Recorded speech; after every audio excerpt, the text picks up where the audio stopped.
The Iowa women building for the future. A five-star Addie Deal has made her commitment to the Hawkeyes. One of the craziest rumors that I can remember in a long time. We got that for you. Plus the Wise Owl, the longest tenured man on the Hawkeye beat. John Bohnenkamp joins the show all today.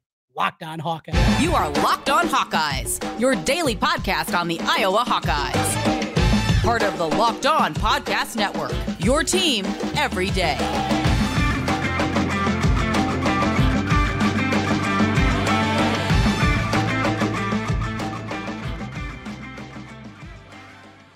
Hey, welcome in. I'm Trent Condon, and this is the Locked On Hawkeyes podcast. Thanks for making Locked On Hawkeyes your first listen every day. We're available wherever you find podcasts. You can also find us on YouTube. While you're there, make sure you hit the subscribe button. It helps us get in front of more Hawkeye fans. Well, we got a lot to get into here today. Tons of basketball talk. We're going to get into a little bit of baseball as well. And John Bohnenkamp is going to join us here a little bit later on. John has been on the Iowa Hawkeye beat for many years. We're not going to age him here, but he's been on for as long as anybody now on the Hawkeye beat. Lots of great stories, lots of great insight, knows basketball incredibly well. An AP writer for a number of years with the Burlington Hawkeye. He was the top 25 voter for many of those seasons, both football and basketball-wise from the state of Iowa.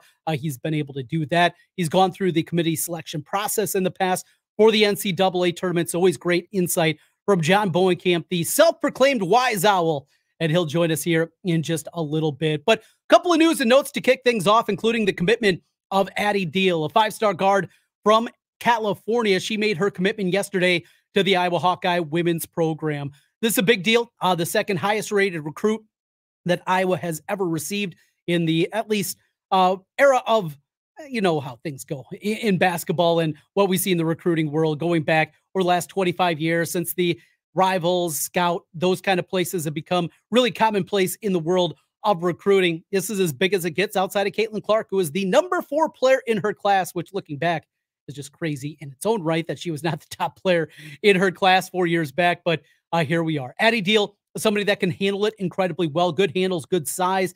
I believe her brother is a player over at Grinnell College. So I think California, how does that make sense? Sounded like Iowa and Ohio State were her 2 finalists, but made her commitment to the Iowa program. A huge deal as we look at the sustainability of this program. And, you know, we touched on this a little bit yesterday during the show, talking about the potential of what this is going to look like going forward.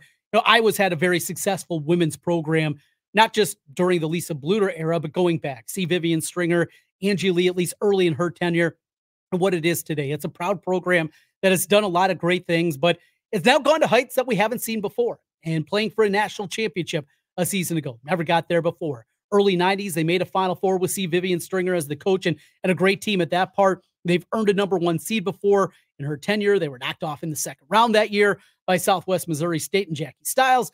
And why they were playing in Springfield, Missouri in that second round game, something I'll never be able to understand. But we're at heights we haven't seen. And now it's about building on that, right? It's about getting that program now where year in and year out, we know Iowa women's basketball is not just going to be good enough to make a tournament, but build on that. And they need to take this recruiting momentum and take it forward and be able to get these kind of players. And Deal certainly is that kind of player. The number 1 player in California, number 12 player overall from the ESPN rankings, a huge get for the women's program. And you look towards the future.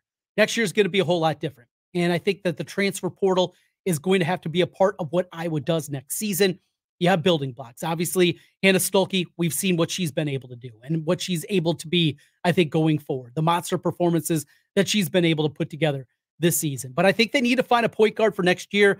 Guyton is going to be coming off an ACL, the incoming freshman.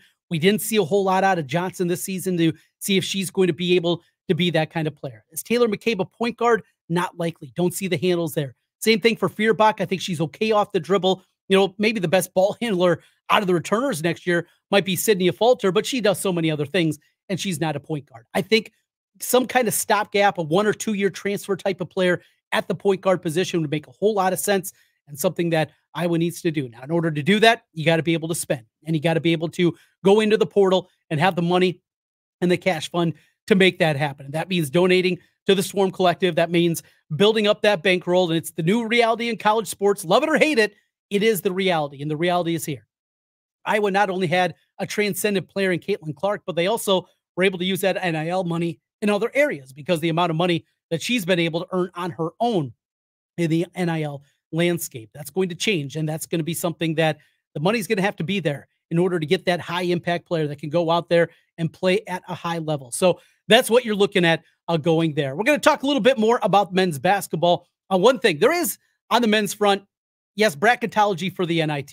And it's crazy. There's a couple of different sites out there. One of them is just nitbracketology.com. And they currently have Iowa as a number 2 seed. That means hosting in the first round of the NIT and potentially the second round as well. Well, remember, we're going to have games at Carver Hawkeye Arena. We're going to have games that'll be played there for the women. That means if Iowa is going to host an NIT game in the first round, it's either going to have to be very quick because the quick turnaround, the NCAA likes to get their hands on the building, on the arena, be able to add all the signage, all the extra things that go along with it, have control. There's also the potential that we could also see what are those play-in matchups, the opening round matchups where we've seen that the last couple of years now filtrate itself into the women's bracket, not 64. They also have 68 teams that advance into the NCAA tournament. And because of that, if I was a number 1 seed, the potential that we see 2 number 16 seeds play off to get Iowa in the first round, in the round of 64. That is a potential. It maybe makes it a little bit more difficult. You go back to the 90s, they played games at the Mark over in the Quad Cities. That was something that happened, and it was a great environment over there. Does Iowa go that route? Do they go to Des Moines? Is that a potential? Will the NCAA and the NIT selection committee allow them to do that? Still a lot of questions. We'll get into that and a whole lot more coming up here with John Bohnenkamp. In fact, let's get John in here and talk a little bit more about some Iowa basketball topics with John Bohnenkamp. He joined myself and Ken Miller, my radio partner, earlier today. Have that for you here today as we talk a lot of Iowa hoops. And there is this crazy rumor out there. And it's just that, a rumor, but we got to tackle this thing. One of the wildest rumors that I can remember in Iowa basketball, and as it pertains to one of the guys that went through senior day festivities on Sunday against Illinois. We'll do that as we continue. This is Locked On Hawkeyes. Passion, drive, and patience. What brings home the winning trophy is also what keeps your ride or die alive. eBay Motors has everything you need to maintain your vehicle and level it up to peak performance. From superchargers, roof racks, exhaust kits, LED headlights, and more, whether you're into speed, power, or style, eBay Motors has got you covered. With over 122 million parts for your number 1 ride or die, you'll always find exactly what you're looking for. And with eBay Guaranteed Fit, your part is guaranteed to fit your ride every time or your money back. Because with eBay Motors, you're burning rubber, not cash. With all the parts you need at the prices you want, it's easy to turn your car into the MVP and bring home that win. Keep your ride or die alive at ebaymotors.com. That's ebaymotors.com. Eligible items only. Exclusions apply. eBay Guaranteed Fit only available to U.S. customers.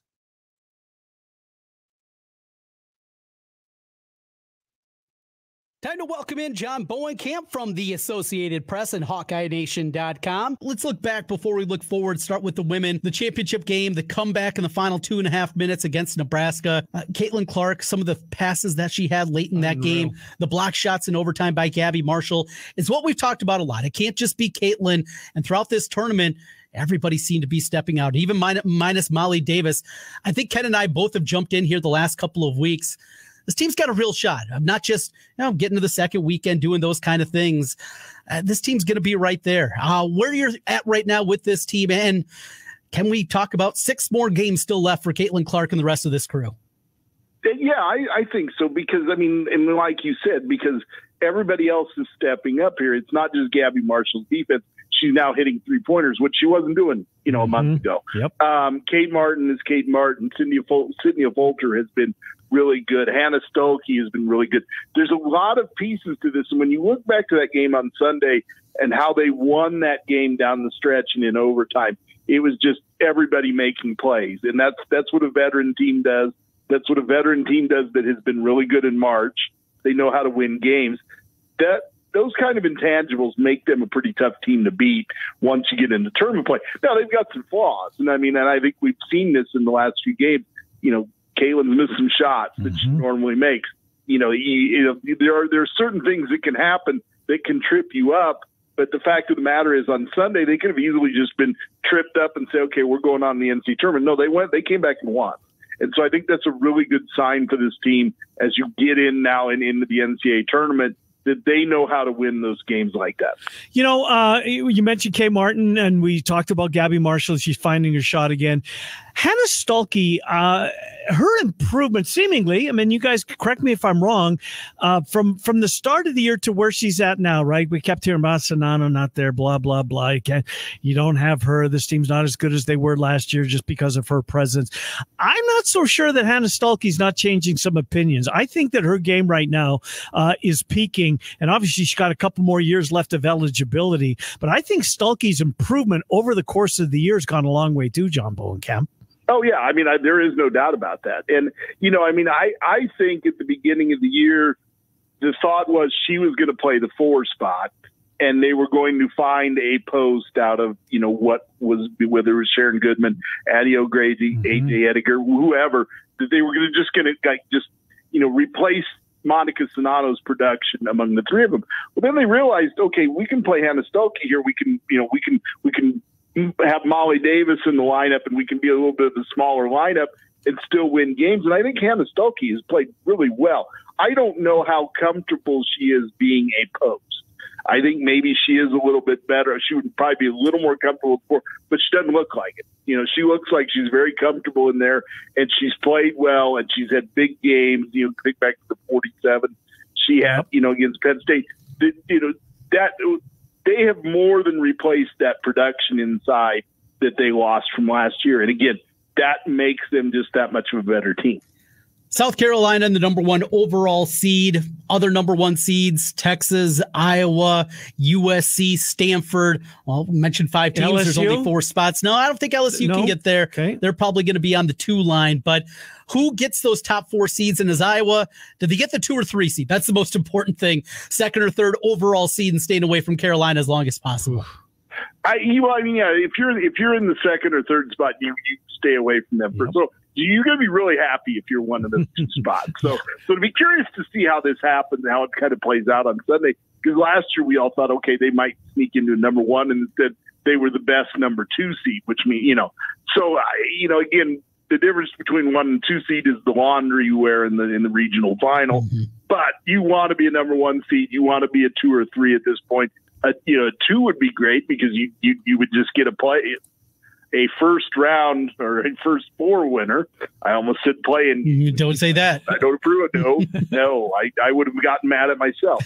But I mean, that would be kind of a cool deal, I think, to have another game at Carver besides you that can play. But again, as long as the longer you can stay away from a really, really difficult South Carolina team, the better off you are. So if you're going to be a 1 seed, you want to be a 2, or you want to be that 2nd overall or 3rd overall. Just real quick, I don't think either one of you follow the recruiting in women's basketball. But Addie Deal, a top 10 player in the country, is that solely based on she watched Caitlin Clark do what she did and knows she's got the green light to shoot? Because I guess this Addie Deal is quite the shooter. Is Caitlin Clark solely the reason that Addie Deal is a Hawkeye? I think that helps. I mean, I think it helps a lot. And I mean, because when a player like that sees what Caitlin Clark has done for 4 years and the freedom she's been allowed by her head coach, that's the place you want to go. Now, I don't know if you noticed this the other day, but there was a picture of her from when she was at Carver a few weeks ago. She was wearing a sweatshirt with a Dodgers logo on it. Oh, boy. So she's got problems is what you're saying. So we could be getting the Ohtani of women's basketball here. I don't know. But like I said, I do think this was a really big get, and I do think it was because of what she has seen the last 4 years out of Caitlin Clark. Hey, she's allowed to do this. I can be allowed to do this. And her older brother is playing over at Grinnell College. Pretty easy for mom and dad. I know that. Flying to Cedar Rapids, be able to catch a couple of games. Probably works out a little bit better on that front, too, playing over in that run and gun style with Grinnell. So maybe helped out. What was the kid's name that tore it up when he was here with us? I don't remember either. Oh, yeah. The monster performance with 109 points. Bananas performance. Anyways. Well, let's get into the men and not the Grinnell men. Let's talk about the Hawkeye men. A win against Ohio State. probably not going to be enough. It feels like they have to get 2 here to be an NCAA tournament team. Do you see it the same way, Bohnenkamp? I think you got to win at least 1 and maybe 2. And I mean, it's, again, they're going to be on the board when the voting is done today, and they vote, who should be in and who they should talk about. They'll be on the board. The longer you can stay on the board, the better off you are. We talk about the resume a lot, but when you start comparing it side by side with a lot of other resumes that are going to be they don't look that much different. But so that's why you want to distinguish yourself this week. You want to go up there and win a game. The more damage you can do up there, the better off it is for your resume. If you get knocked out on Thursday, that makes it really, really difficult to stay on that board for those last couple of picks, when the committee gets going. So, I mean, I really think you have to win Thursday, and then the more you win, the better off you are. Do you think that if they do get past Ohio State, and I say if because the Buckeyes are playing well, John, right, since they fired Holtman, this has been a different basketball team. Do you think we both watched the Illinois game. You were there. We saw both Illinois games within the last couple of weeks. I don't think Illinois is night and day better than Iowa. I just don't. I didn't like the start, obviously, this past Sunday. Nobody did, if you want the Hawkeyes to put it in the win column. But if they wouldn't take the floor on Friday against Illinois, should they get there, thinking, oh, boy, this is going to be impossible. Illinois got our number. Yeah, they beat you twice, but it's not like they've owned you. No, and I mean, that's the thing. You take away the first 5 minutes from Sunday's game, that's a really good game. Take away the last 5 minutes from when they played in Champaign, that's a really, and I mean, Iowa controlled that game until those last minutes. So no, they're not a scary opponent. They're not like a Purdue where there's so many matchup problems. Yeah, there are matchup problems with Illinois, but you played with them outside of certain segments of the game, and you were actually better than them in Champaign for a lot of that game. So, no, you're not worried that much, I don't think, about playing them. And plus, if you get a game under your belt, well, now you can go out there and now you've got, there's a little bit of momentum behind you. So, yeah, it's not a unwinnable game on Friday if they get there.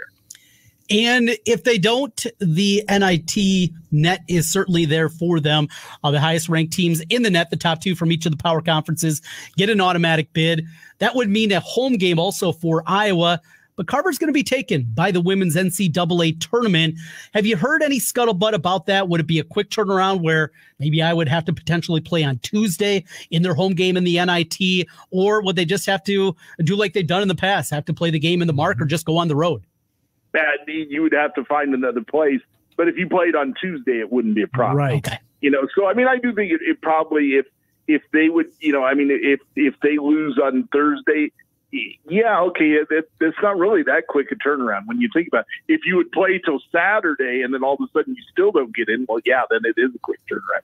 But no, I do think it would be probably a Tuesday game, and then because the NCAA will take it over. Now, it depends a lot on when the women are going to play. They've been Friday, Sunday for so many of these tournaments, but those tournaments were always held over spring break. Mm-hmm. It's not going to be spring break, and where are you going to park 15,000 fans on a Friday afternoon? We'll wait and kind of see what happens here with all this. But if you can get a home game out of it and play on Tuesday, the better off you are. I mean, you don't want to have to go find somewhere else to play. And just I think you better off just going on Tuesday and being done with it. We saw three players honored before the game against Illinois. Cricky, obviously, he's out of eligibility. He has no decision to make. We think Patrick McCaffery's decided not to come back. But Tony Perkins cannot like the way he left Carver Hawkeye for the last time. I mean, 1 for 10, 2 points. He fouled himself out in the first half. Well, Fran fouled him out when he picked up that second foul. Do you think that factors into it at all, just how poorly he played and what will, if he doesn't come back, will be his final game at Carver? When's he going to make his decision? And do you have any feeling for which way he's leaning regarding next year, John? I think if he wants to use that last year eligibility, I think he comes back. I mean, unless there's somewhere that he really wants to go and somebody's really calling him and say, hey, come play your 5th year here, then he goes. But I think if he's going to play one more year of eligibility, that he's got, he's going to come back to Iowa. I can't see anywhere else that he wants to go to unless they're interested in him. So, I think that's going to kind of be, but again, there's a lot of demand out there for a fifth-year guard that can play the way he can. So, if he really wants to play, you might be surprised on who might be calling him. Where's he from? In Indiana? Indiana. Yeah. Indianapolis. Indiana and Purdue didn't want him, and so that has always been kind of a chip on the shoulder for him, So, again, so there's somebody out there that maybe is closer to where he lives and he wants to go play there. Yeah, I can see him going. But I think if he really is going to want to use that fifth year, I think he comes back to Iowa. Heard a crazy rumor, and that's all this is on Patrick. Going to finish up his career somewhere else. Really? At a Blue Blood. I heard that too. Really? Blue Devil Blood. Whoa. I haven't heard that. Yeah. Does he want to play? Well, that's the thing. The impression I got the other day was that this is kind of it for him. And again, if there's somebody out there that again, if there's a place where he wants to use that last name and wants to be comfortable and just play, yeah, I could see him going somewhere else. He'd be a practice player, right? Only, yeah. No, it makes no sense. But maybe just enjoying the environment for one last year. Duke's not a bad school either. You're going to grad school there. That's going to give you a pretty good leap forward. Also, I've heard a lot of East Coast names just for it being East Coast, and it's rumors are rumors. So I don't put a lot of stock in a lot of things, but I do think that if there's a right fit for him and he wants to keep playing, he'll go. There it is, John Bohnenkamp joining us. And yes, that wild rumor that is out there. And again, it's just a rumor. This is not fact. This is not something that is absolutely happening, but it's out there. We'll see. Patrick McCaffery finishing up his career. And even if it isn't a place like Duke, finishing up a one more go around, playing with a different coaching staff, maybe even an ability to go out there and see other places. I don't think it's crazy. I think it's something that you could definitely see a very trying career and really life for Patrick McCaffery, going back, obviously what he's dealt with the cancer diagnosis a decade ago and going through that, whatever it is, we will see. But again, just a rumor. Don't be running to the message boards. Don't be running and saying that I am stating this. That's not what this is. It's just a rumor. We continue here on Locked On Hawkeyes. We go from a crazy rumor to a crazy, frustrating year for Iowa baseball. What is going on with the Iowa baseball team? They dropped another one yesterday at the hands of Georgia. We'll talk about that as we continue Locked On Hawkeyes. Today's episode of Locked On Hawkeyes is brought to you by FanDuel Sportsbook. Say goodbye to busted brackets because FanDuel lets you bet on every game of the tourney. Whether you're betting on a big upset or a one seed, it's time to go dancing on America's #1 sportsbook. Right now, new customers out there, you're going to get $200 in bonus bets if your first $5 bet wins. Simple as that. New customers, $200 in bonus bets with a winning $5 bet. That's $200 you can use on point spreads, money lines, even pick who's going to win it all. You can bet on so many different things on FanDuel. It is a great sports book with so many betting opportunities. I love their huge, huge numbers. In fact, if you think you have it pegged who's going to finish 1 through 4, you got the #1 overall seed, 2, 3, and 4. You can bet on that right now at FanDuel. Just visit FanDuel.com/lockedon and bet on college hoops until they cut down the nets. That's FanDuel.com/lockedon.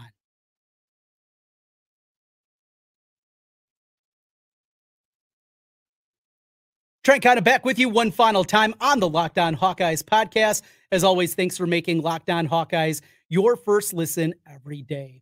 Yesterday, the struggles of the Iowa baseball team continued as they fall down to 6-9 on the season. Well, it is 7-9, but the win against Loras does not count for the records pertaining to the RPI and their overall resume.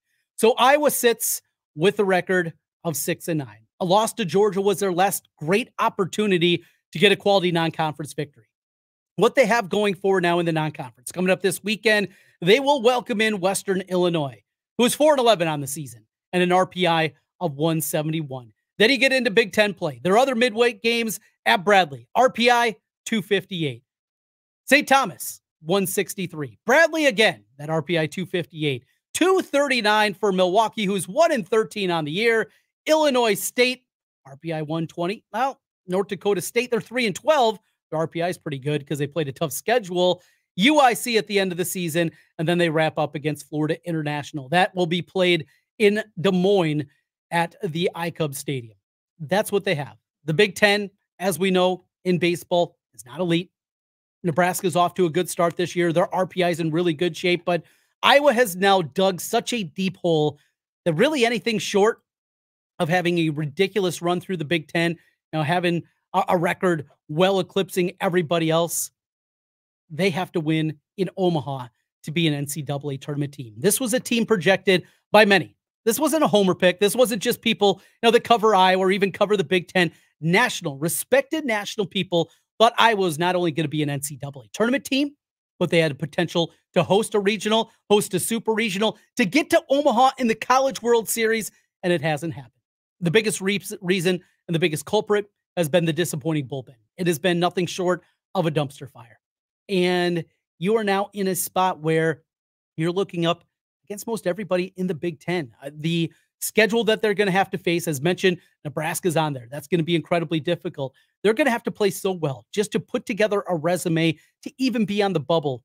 It's going to be tough to do. Incredibly frustrating. One of the most anticipated Iowa baseball seasons that we've seen in a long time. Now, there's still 2 months left of the schedule. They could get this thing turned around, but we said it the last week. Going into the series down at Jacksonville State, it felt like at minimum they had to win 2 out of 3.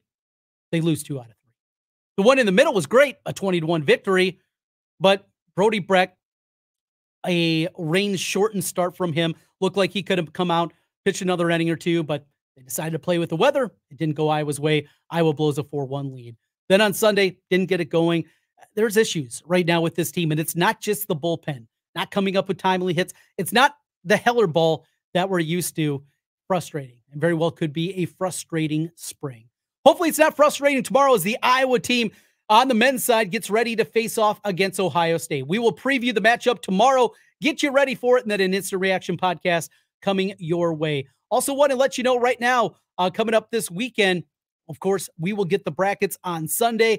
And mark your calendar for the Locked On College Basketball Bracket Breakdown Show coming up on Monday, March 18th at 7 a.m. Eastern, at 6 a.m. for us here in the Central Time Zone. Our experts, Andy Patton and Isaac Shoddy, will break their brackets down and discuss everything you're going to need to know to fill out a winning bracket and prepare for this year's NCAA tournament. Find the Locked On Bracket Breakdown on Monday, March 18th on the Locked On College Basketball podcast feed, wherever you get your podcast. Thanks for making Locked On Hawkeyes your first listen every day. We'll get ready for the monster matchup tomorrow, Hawkeyes and Buckeyes, and break it all down. That's here, Locked On Hawkeyes. We'll talk to you again tomorrow. Go Hawks.